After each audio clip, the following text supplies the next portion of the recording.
ఏ- sir ఇది ఒకటి అంటే నాకు ఎలక్షన్స్ ముందు నుంచి కూడా 2024 అప్పుడు సార్. నేషనల్ లెవెల్లో కాంగ్రెస్ అనేది ట్రెండ్ బాగా ప్రోగా లెగుస్తా ఉంది, బాగా పికప్ అవుతా ఉంది. నిజంగా చూస్తే సార్. మాత్రం 2029 వచ్చేదానికి ఆల్మోస్ట్ కాంగ్రెస్ టేక్ ఓవర్ చేస్తుందేమో నేషనల్ పాలిటిక్స్ అనిపించింది. కానీ మళ్ళా సార్. 2024 తర్వాత మనం చూసాం, ఏదో బొటాబొట్టిన మెజారిటీతో బీజేపీ గవర్నమెంట్ ఫామ్ చేసింది. సో డెఫినెట్ గా అవును. కాంగ్రెస్ తన సిగ్నిఫికెంట్ రోల్ లేకపోతే ప్రతిపక్ష పార్టీలు చూపించగలిగింది. ఆ తర్వాత కాంగ్రెస్ అంటే ఏం తప్పు చేసింది? కాంగ్రెస్ కంప్లీట్ గా డ్రాస్టిక్ గా పడిపోతా ఉంది, బీజేపీ లెగుస్తా ఉంది. అంటే అవును. బీజేపీ నాకు అర్థం కానిది కూడా ఒకటే అనమాట. ఇది పొలిటికల్ గా కూడా పెద్ద లెసన్. ఇప్పుడు మనం చూస్తా ఉన్నాం స్టేట్ లో గవర్నమెంట్ వచ్చి 9 నెలల వల్ల ఆల్రెడీ కొంచెం ఇందాక మనం అనుకున్నట్టే కొంచెం ఎంత కొంత నెగిటివిటీ అయితే వస్తూ ఉంది. కానీ అవును. బీజేపీ ఇప్పుడు ఆల్మోస్ట్ 12 సంవత్సరాలు 11 సంవత్సరాలు గవర్నమెంట్ లో ఉన్నా సరే ఆ నెగిటివిటీ రాకుండా అసలు ఎలా కాపాడుకుంటా వస్తుందండి అది? అసలు మీ అనాలిసిస్ ఏంటి దాని మీద? అంటే ఇక్కడ నేను బీజేపీ బలపడింది అనే కంటే కాంగ్రెస్ బలహీన. ఢిల్లీలో చూడండి, ఢిల్లీలో బీజేపీ అంతగా గెలవడానికి కాంగ్రెస్ ఆమ్ ఆద్మీ పార్టీ వ్యతిరేకంగా పోటీ చేయాల్సిన అవసరం ఏముందండి? కాంగ్రెస్ ఆమ్ ఆద్మీ పార్టీ ఎందుకు వ్యతిరేకంగా పోటీ చేయాలి? సో అక్కడ అది బీజేపీకి ఒక అడ్వాంటేజ్ అయింది. దానికి కొంత ఇంటర్నల్ వ్యవహారాలు ఉంటాయండి. ఇప్పుడు ఆ, అరవింద్ కేజ్రీవాల్ గారి మీద ఢిల్లీ లిక్కర్ స్కామ్ కేసు ఉంది. సో ఆయన్ని అలా సైలెంట్ చేసి, అంటే నేను అవన్నీ బయటికి చెప్పకూడదులే కానీ లోపాయికారిగా కొన్ని నేషనల్ మీడియాలో ఆఫ్ ది రికార్డ్ చాలా మాట్లాడుకుంటారు. అతన్ని బెదిరించారు, అతన్ని భయపెట్టారు కాబట్టి పొత్తు లేకుండా అతను సింగిల్ గా పొత్తు. నిజంగా కాంగ్రెస్ కి ఆమ్ ఆద్మీ పార్టీకి పొత్తు ఉంటే కొంత మారేది. ఖచ్చితంగా ఇంత వేరియేషన్ అయితే వచ్చేది కాదు. బాగా టైట్ ఎలక్షన్ జరిగేది, ఓట్లు చీలిక ఉండేది కాదు. సో అది ఒకటి ఉంది. అలాగే ఆ, మహారాష్ట్ర, హర్యానా ఇక్కడ కూడా కాంగ్రెస్ వాళ్ళు ఫెయిల్ అయ్యారు. వాళ్ళ క్యాండిడేట్ సెలక్షన్ కావచ్చు, వాళ్ళ ఆ, సమన్వయం కావచ్చు, ఇదంతా ఫెయిల్ అవుతున్నారు. బీజేపీ బలపడింది అనే కంటే కాంగ్రెస్ బలహీనపడింది, విపక్షాలు బలహీనపడుతున్నాయి, ఇండియా కూటమిలో ఐక్యత లేదు. రేపు పొద్దున పశ్చిమ బెంగాల్ ఎలక్షన్స్ లో కూడా ఈ ప్రమాదం పొంచి ఉందన్నమాట. ఇప్పుడు BJP next target West Bengal. Mamata బెనర్జీని ఖచ్చితంగా ఓడించాలని. లాస్ట్ ఎలక్షనే వాళ్ళు చాలా టైట్ ఎలక్షన్ చేశారు, చాలా గట్టిగా చేశారు. సో ఈసారి ఇంకా గట్టిగా ఉంటుంది. సరే సార్, అంటే బీజేపీని మన తెలుగు రాష్ట్రాలకు వస్తే మొదటగా తెలంగాణలో సార్. డెఫినెట్ గా అక్కడ ఇప్పుడు త్రికో త్రి త్రికోణంలో లేకపోతే మూడు పార్టీల పోటీ అనేది మనకు క్లియర్ గా కనబడతా ఉంది. ఓ పక్కన అవును. బీఆర్ఎస్, కాంగ్రెస్, అలాగే బీజేపీ కూడా చాలా సిగ్నిఫికెంట్ గా రోల్ ప్లే చేస్తా ఉంది. కానీ అవును. చూస్తా ఉంటే రేపొద్దున నెక్స్ట్ జరగబోయే స్టేట్ ఎలక్షన్స్ కి మీరు అన్నట్టు ఇక్కడ ఎలా అయితే మనకి అరవింద్ కేజ్రీవాల్ ని భయపెట్టారో బెదిరించారో, అలాగే కేసీఆర్ ని కూడా భయపెట్టి బెదిరించి మళ్ళీ తెలంగాణలో కేసీఆర్ ని చూసాము, రేవంత్ రెడ్డిని చూసాము, ఇప్పుడు బీజేపీని చూద్దామని నినాదాలతో వస్తున్నట్టుందిగా. బీజేపీకి తెలంగాణలో అంత పెద్ద అవకాశం ఉండదండి.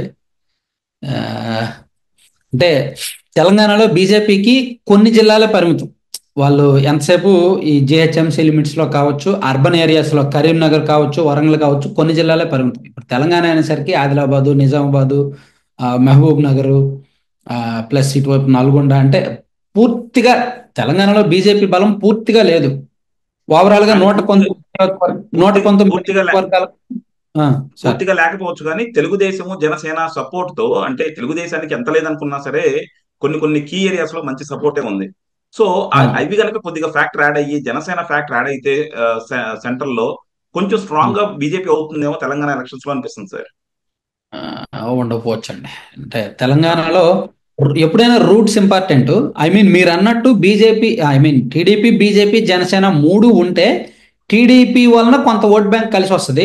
ఖమ్మం జిల్లా కావచ్చు, ప్లస్ జిహెచ్ఎంసీ లిమిట్స్ లో కావచ్చు, రంగారెడ్డి, కరీంనగర్ అండ్ నల్గొండ జిల్లాలో కొన్ని ఏరియాస్ లో కొంత కలిసి వస్తుంది. టీడీపీ క్యాడర్ కూడా మళ్ళీ రియాక్టివేట్ అవుతారు. ఆ, అది కొంత అడ్వాంటేజ్ అవుద్ది. మేబీ అధికారం వరకు వెళ్తారని నేనైతే అనుకోవట్లేదు. అది బీజేపీ గేమ్ ప్లాన్ బట్టి ఉంటుంది. వాళ్ళు ఎప్పుడైనా ఏంటంటే ఒక one by one game plan చేస్తారు. ఇప్పుడు వాళ్ళ ఫోకస్ అంతా కూడా వెస్ట్ బెంగాల్ ఎలక్షన్ మీద ఉంది. ఆ తర్వాత బీహార్లో అసలు ఫస్ట్ బీహార్ మీద ఉంది. నితీష్ కుమార్కి సంబంధం లేకుండా సింగిల్ గా మ్యాజిక్ ఫిగర్ రావాలి బీజేపీకి అనేది వాళ్ళ టార్గెట్. బీహార్, ఆ తర్వాత వెస్ట్ బెంగాల్, ఆ తర్వాత ఇక్కడ తమిళనాడు. ఇట్లా రకరకాల వాళ్ళు మేనర్లో ఉన్నారు. ఆ తర్వాత తెలంగాణకు సంబంధించి వాళ్ళ వ్యూహం ఏముంటుందో చూడాలి. ఏమో కేసీఆర్ని పార్టీని విలీనం చేసేసుకుంటారేమో, లేదా అసలు ఈ మూడు పార్టీలు కలిపి పొత్తుకి వెళ్తాయా లేదా, అదంతా వాళ్ళ వ్యూహం తెలిస్తే, వాళ్ళ అడుగులు మనకు తెలిస్తే మనం అప్పుడు చూడొచ్చు, అంటే ఇప్పుడు మాట్లాడొచ్చు. మీరు చెప్పిన దాన్ని బట్టి చూసుకున్నా సరే బీజేపీ సార్. ఎవరితో అయితే ఎలియన్స్ పార్ట్నర్ గా ఉంటుందో నెమ్మదిగా వాళ్ళని తినేస్తా ఉంటుంది. అది నిజంగా అవును. దానికి ఒక 10-15 ఇయర్స్ రోడ్ మ్యాప్ చాలా క్లియర్ చేసుకుంటారు వాళ్ళు, నెమ్మదిగా వాళ్ళు అవును. ఎలా పక్కన పెట్టాలని. సో అవును. అలా చూసుకుంటే ఆంధ్రాలో కూడా సేమ్ అదే స్ట్రాటజీ ఫాలో చేస్తున్నారేమో అనిపిస్తుంది. ఎందుకంటే మనం చూస్తున్నాం ఇప్పుడు దాకా లేనిది ఆంధ్రాలో కొన్ని యూట్యూబ్ ఛానల్స్ కావచ్చు, లేకపోతే కొంతమంది సోషల్ మీడియా కావచ్చు, హిందుత్వ హిందుత్వ అనేది చాలా బాగా వాడుతా ఉన్నారు. అలాగే పవన్ అవును. కళ్యాణ్ గారు కూడా మనం చూసాం, ఏదో అవును. సిద్ధాంతాలు అయ్యి పట్టుకొని చాలా అగ్రెసివ్ గా మాట్లాడుతా ఉన్నారు.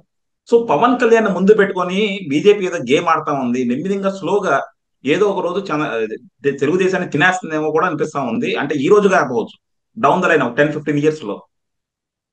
అంటే అది మన రాష్ట్రం ఆంధ్రప్రదేశ్ రాజకీయాలు ఎలా ఉన్నాయంటండి, ఒక 35% ఓట్ బ్యాంకు ఫిక్స్డ్ అండి టీడీపీకి. ఉమ్, అలాగే వైఎస్ఆర్ కాంగ్రెస్ పార్టీ అంటే గతంలో కాంగ్రెస్ ఇప్పుడు వైసీపీకి కూడా ఎంత వ్యతిరేకత ఉన్నా 35% ఓట్ బ్యాంక్ ఫిక్స్ అండి. ఈ రెండు పోగా ఇంకో రిమైనింగ్ 30% ఓట్ బ్యాంక్ ఉంటుంది చూసారా, అందులో ఒక 20-25% న్యూట్రల్ ఓట్ బ్యాంక్ ఉంటుందండి.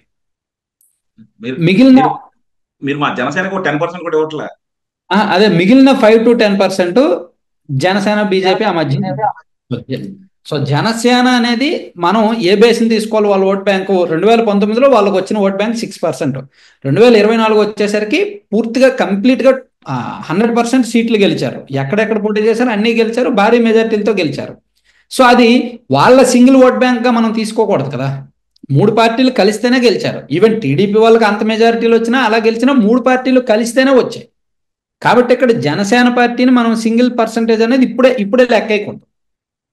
సో ఈ పార్టీకి ఈ పార్టీ మన సాంప్రదాయ రాజకీయాల నుంచి, మన సాంప్రదాయ రాజకీయ ఓట్ బ్యాంక్ నుంచి జనసేన పార్టీ ఇప్పుడు వైసీపీకి 35% చెప్పుకున్నాం. ఆ 5% 10% జనసేన లాక్కుంది అనుకోండి, పవన్ కళ్యాణ్ గారు బలపడ్డారు అనుకోండి, ఆల్రెడీ జనసేన పార్టీకి ఒక 10% ఓట్ బ్యాంక్ ఉందనుకుందాం. జగన్మోహన్ రెడ్డి గారు ఓట్ బ్యాంక్ ఒక 10% లాక్కుంటే అప్పుడు వైసీపీ 25% ఓట్ బ్యాంక్ అవుద్ది, జనసేన 20% ఓట్ బ్యాంక్ అవుద్ది.